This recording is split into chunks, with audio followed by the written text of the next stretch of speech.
గుడి అంటే రాళ్ళు విగ్రహాలు అంతే అనుకున్నారా? కానీ నిజానికి ప్రతి గుడి వెనుక ఒక షాకింగ్ సైన్స్ ఉంటుంది. అది తెలుసుకున్నాక గుడిని మీరు ఎప్పటికీ సేమ్ వేలో చూడరు. ముందు ఈ గోపురమే తీసుకోండి. గుడి గోపురం అంత ఎత్తుగా ఎందుకుందో తెలుసా? అది ఆకాశం నుంచి కాస్మిక్ ఎనర్జీని లాగి సరిగ్గా గర్భగుడి మీద ఫోకస్ చేసే జాయింట్ యాంటీనాలా పైన ఉండే రాగి కలశం లైట్నింగ్ రాడ్ లా కూడా పనిచేస్తుంది. మరి గర్భగుడి ఎందుకు అంత చీకటిగా ఉంటుందో తెలుసా? ఆ చీకటి నీ బ్రెయిన్ ని ఆల్ఫా వేవ్స్ లోకి పంపిస్తుంది. అంటే నేచురల్ మెడిటేషన్ ట్యాంక్ లాంటిది. బయట 3000 కట్టి చేసే థెరపీ ఇక్కడ ఫ్రీ అన్నమాట.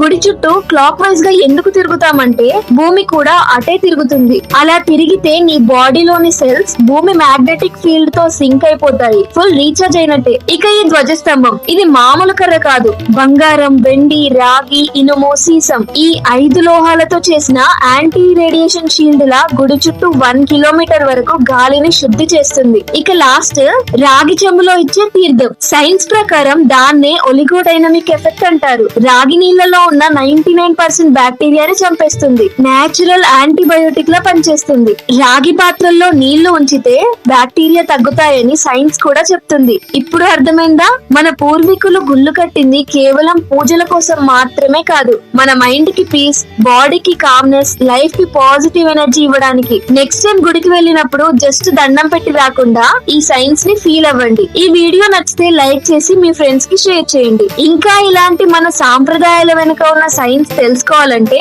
ఫాలో కొట్టి గుడి సైన్స్ అని కమెంట్ చేయండి.